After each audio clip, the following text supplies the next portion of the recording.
17 అధ్యాయము 9 నుండి 10 వచనం చదువుకుందాం. హృదయం అన్నిటికంటే మోసకరమైనది, అది ఘోరమైన వ్యాధి కలది, దాన్ని గ్రహింపగలవాడెవడు?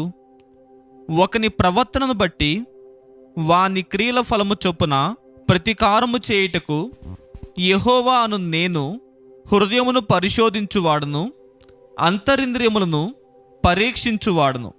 ఈరోజు చాలా మందిని చూస్తాం కదా, ఎంతమంది ఇప్పుడు మనుషులపైన ఆధారపడినట్టు కాదు, కానీ ఎవ్వరు చెప్పినా వినరు, ఎవరెన్ని సలహాలు ఇచ్చినా పట్టించుకోరు, అసలు లెక్కనే చేయరు.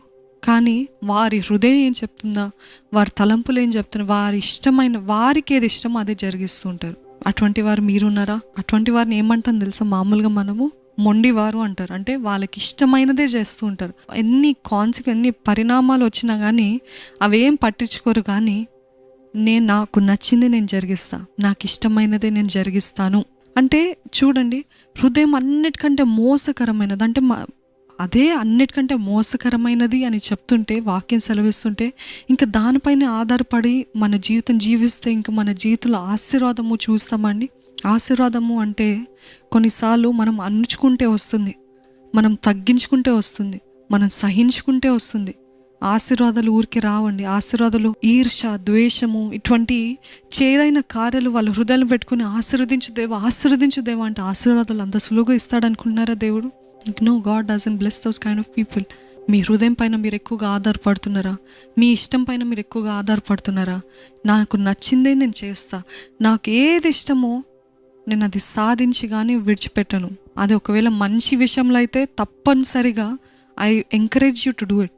కానీ మీ స్వార్థ నిమిత్తమై మీ తల్లిదండ్రులు ఏం చెప్పినా పట్టించుకోకుండా, మీ భార్య భర్త ఏం చెప్పినా పట్టించుకోకుండా, లేకపోతే అది మీకు ఎంతో అపాయకరం అని తెలిసి కూడా చేస్తున్నారంటే అది వెర్రితనం అని చెప్పొచ్చు. మొండితనము మంచి వాటికైతే మంచిదే, కానీ మొండితనము చెడు వాటికైతే అది మనకి వెర్రితనమే. అంటే ఇంకా వాళ్ళకి ఆలోచన ఉండదు, దాని పరిణామాలు ఎట్లుంటాయో అన్నీ తెలిసి కూడా అది చేస్తున్నారంటే ఎంతో శాపంగా మారుతాయి. ఈరోజు ఎండిన స్థితిలో ఉన్నారంటే మేబీ మీకు ఇష్టమైనదే మీరు జరిగిస్తున్నారు. ఇప్పుడు చూడండి, యవనస్తులు, వాళ్ళకి కంట్రోల్ ఉండదు. కొంతమంది, మనము దేవుని బిడ్డలం కాబట్టి, దేవుడు మనలో ఆయన ఆత్మ పెట్టాడు కాబట్టి మనకేంటి, ఆయన ప్రేరేపిస్తుంటాడు, ఇది చెయ్యాలి, ఇది చెయ్యకూడదు. ఆయన ఉపదేశించే దేవుడు, ఆయన హెచ్చరించే దేవుడు, మనల్ని ప్రతి విషయంలో గైడ్ చేస్తూ ఉంటాడు, ఇది చేయొద్దు, ఇది చేయాలి, అది చేయాలని. కానీ అదే లోకానుసారులు చూస్తే వాళ్ళకి ఇష్టం వచ్చినది చేస్తూ ఉంటారు కదండి. ఏది నచ్చితే అది చూస్తూ ఉంటారు. దాన్ని బట్టి దాని కాన్సిక్వెన్సెస్ ఏముంటే తెలియదు, ఏది పడితే అది చేస్తూ ఉంటారు. ఎన్నో పాపపు కార్యాలు, పాపపు క్రియలు ముమ్మరంగా ఉంటారు కదా. కానీ దేవుని బిడ్డలైన మనము దేవునికి ఇష్టం లేని కార్యం చూడాలి అని అంటే మన హృదయం ఏం చెప్తుంటది? చూడు చూడు చూడు, ఈ ఒక్కసారికి ఇదే ఆఖరిసారి అని ప్రేరేపిస్తూ ఉంటుంది మన హృదయము, మన మనసు. కానీ పరిశుద్ధాత్మ దేవుడు ఒక పక్కన ఏంటి, చేయొద్దు, అది నీకు నాశనము, అది నీకు శాపంగా మారుతుంది, అది మీకు శ్రమగా మారుతుంది, అది చేయకూడదు అని చెప్తూ ఉంటాడు. కానీ చాలామంది మనం ఓడిపోయేది అక్కడే కదండి. మనం ఎన్నో గొప్ప ప్రార్థనలు చేస్తుంటాం, ఎంతగానో వాక్యం చదువుతూ ఉంటాం, ఎన్నో ప్రసంగాలు వింటూ ఉంటాం. కానీ ఒక పరిస్థితిలో జయము రావట్లేదు, ఒక చూపులో జయం రావట్లేదు, ఒక తలంపులో జయము రావట్లేదు. ఎందుకు అని అంటే మనము హృదయానుసారంగా నడుచుకుంటున్నాం కాబట్టి, మన హృదయం ఏం ప్రేరేపిస్తుందో దాన్ని బట్టి నడుచుకుంటున్నాం కాబట్టి మనకు శాపము, మనం ఇంకా దీన దశలో, ఇంకా ఎండిపోయిన స్థితిలో ఉన్నాం, ఇంకా శ్రమ జీవితంతో జీవిస్తున్నాం. ఈరోజు యవనస్తులే కాదండి, ఎవరు అసలు వయస్సులో తేడా లేకుండా అందరూ పాపంలో ఎంతగానో మునిగిపోతున్నారు. ఎందుకంటే they don't have control over their thoughts. వాళ్ళ తలంపులు ఎక్కడి నుంచి వస్తాయి? మన హృదయం నుంచే వస్తాయి కదా. ఆ తలంపుల పైన అధికారం ఆ తలంపుల పైన జయం లేకుండా, చిన్న బిడ్డల దగ్గర నుంచి వృద్ధులైనంత వరకు కూడా తలంపుల పైన జయం లేదు. తలంపుల పైన జయం లేకపోతే అది ఆటోమేటిక్గా ఇట్ బికమ్స్ అన్ యాక్షన్ కదా, అది క్రియగా మారిపోతుంది. తలంపుల్లోనే ఖండించుంటే, తలంపుల్లోనే ఆపివేస్తుంటే, తలంపులోనే ఇది దేవా నాకు దీని నుంచి జయం దయచేయి అని దాన్ని విడిచిపెట్టి యోసేపులాగా పారిపోయేవారు ఉంటే క్రియకి అవకాశం ఉండదు. కానీ తలంపులో జయం లేకనే క్రియలకి అవకాశం ఇస్తున్నాం.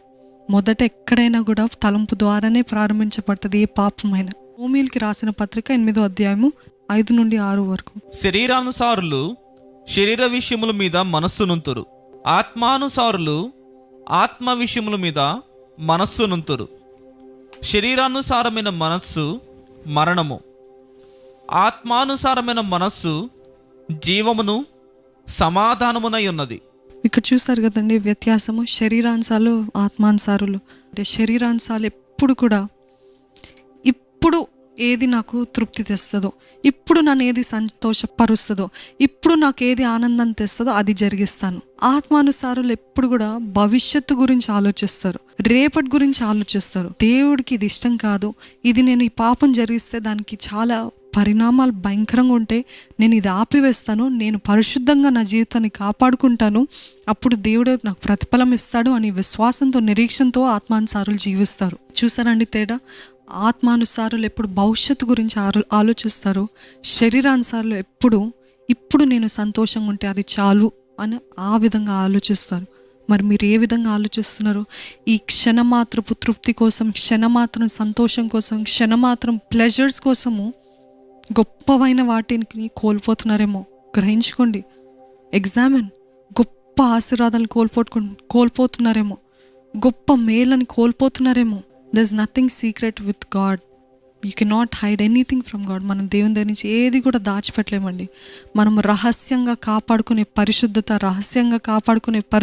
దేవుడు ఒకరోజు ఘనంగా మనల్ని ఆశీర్వదిస్తాడు. అదేవిధంగా రహస్యంగా చేసే పాపాలకి బహిరంగంగా కూడా మనం ఎంతగానో శాపగ్రస్తులం అవుతాము, లేమిలో దిగజారిపోతూ ఉంటాం. ఈరోజు అందుకని దేవుని వాక్యం ఎంత స్పష్టంగా చెప్తుందంటే, హృదయం అన్నిటికంటే మోసకరమైనది, ఘోరమైన వ్యాధి గలది. ఘోరమైన వ్యాధి అంటే అది మనం పుట్టుకతోటే స్వాభావికంగానే మనకు అది వచ్చి ఉంటుంది. అందుకనే కదా మనకి పరిశుద్ధాత్మ సహాయం కావాలి. అందుకనే కదా మనం యేసు రక్తం ద్వారా కడగబడాలి. ఆయన పరిశుద్ధాత్మ లేకుండా, ఆయన రక్తంలో కడగబడకపోతే మనం ఆ మోసకరమైన వ్యాధికరమైన హృదయసారంగానే మనం జీవిస్తే మన జీవితం ఇప్పటికీ ఎంత నాశనమై ఉండేది కదండి.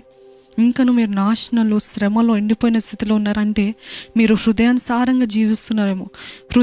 హృదయం ఏది పెడితే మీకు ఏ తలంపు వస్తే అది చేస్తున్నారేమో. ఏ తలంపు మీరు ఏది మంచిదని మీ హృదయం చెప్తుందో అది చేస్తున్నారేమో. కానీ ఒక్కసారి పాజ్ అయ్యి, ఒక్కసారి ఆగి, దేవుని ఆత్మ ఏం చెప్తుంది, దేవుని ఆత్మ ఏం ప్రేరేపిస్తుంది అని దేవుని ఆత్మ స్వరము, ఆయన ప్రేరేపణ వింటే ఎన్ని నష్టాలు, ఎన్ని కష్టాలు మనము తప్పించబడతాం తెలుసానండి. ఇప్పటి వరకు మనకి ఉన్న ఇంచుమించు సగానికి సగం నష్టము, శ్రమ, శాపము ఎందుకు అని అంటే మనకి ఏది తోస్తే అది చేస్తున్నాం కాబట్టి, ఏది నచ్చితే అది జరిగిస్తున్నాం. దాన్ని బట్టి ఎటువంటి సిచ్యువేషన్, ఎటువంటి పరిణామమైనా పట్టించుకోకుండా మనకి నచ్చిందే చేస్తున్నామేమో. ఒకసారి దేవుడు అంటున్నాడు, పరీక్షించుకోండి మీ తలంపులలోనే, హృదయాన్ని నమ్మకండి, నా పైన విశ్వాసం ఉంచండి, ఆత్మ ఏం చెప్తుందో దాని ప్రకారంగా నడవండి. You will see the fruit.